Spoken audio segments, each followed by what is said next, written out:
Конор Макгрегор Манчестер Юнайтедті сатып алуға ниетті. Уақыт Головкиннің басты жауы. Баршаңызға ассалаумағалейкум. Сіздермен бірге ERA-X YouTube арнасы.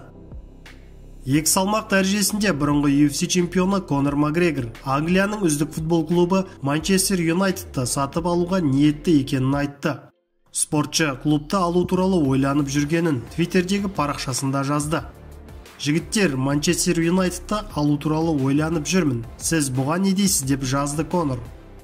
Айта кетейік, бұған дейін Манчестер Юнайтедтің иесі америкалық Глейзер отбасы клубты сатуды ойластырып жатыр деген ақпарат шыққан болатын. Оған Суперлига жобасының сәтсіздікке ұшырауы себеп болған секілді. Daily Star басылымы екі салмақ дәрежесінде UFC-дің бұрынғы чемпионы Конор Макгрегордың байлығын есептеді. Басылым есебінше, таяуда Манчестер Юнайтед футбол клубын сатып алғысы келетінін айтқан файтердің байлығы $252 миллион құрайды. Конор Макгрегордың бизнес-индустрияда тәжірибесі бар. Бірнеше жыл ішінде виски брендін танымал қылған еді. Бастаған істі аяқтайық. Қазақстандық спортшы қара жол барыста айқасқа шақырды. Жартылай жеңіл салмақтағы қазақстандық файтер Нұрберген Шәріпов аса ұйымынан ресейлік Расул Мирзаевпен өтпей қалған жекпе-жекті қайта ұйымдастырып беруді сұрады. Аса ұйымнан өтпей қалған айқасты ұйымдастырып беруін сұраймын. Қарсыласымды құрметтеймін. Бірақ бастаған ісімізді 66 келіде аяқтайық. Сен бұл жекпе-жекке келсесің деп ойлаймын. Өйткені ұшқын шашыла бастады деп жазыпты ол Instagram желісінде.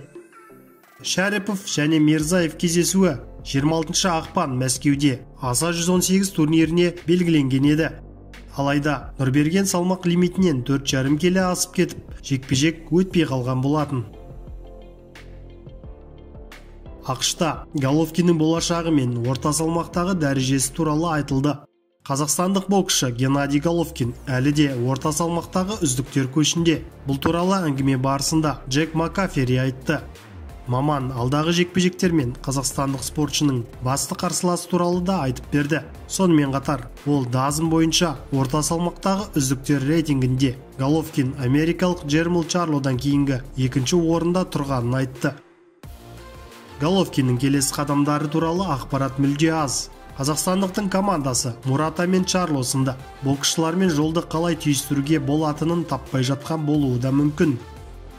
Андраде соңғы жеңісінен кейін Головкинмен кездесуге дайын екенін, бірақ кездесудің жақын арада болғанын қаламайтынын айтқан еді. Жанкүйерлер үлкен жекпе-жектер күтуде. Оның Деревянченкомен болған кездесуі де Шереметаны сабап тастауы өз кезегінде драма болды. Ол қазір белсендірек болуы тиіс. Оның DAZN келісім шарты бойынша әлі өтуі керек бірнеше жекпе-жегі бар. Ел арасында Головкиннің командасы келісімге келуден қашқақтауда деген қауесет бар. Бірақ меніңше ол келісімдер бос әңгіме. Ол титулдарды біріктіріп, Канеломен қайта кездескісі келеді. Бұл туралы Головкин үнемі айтып жүреді.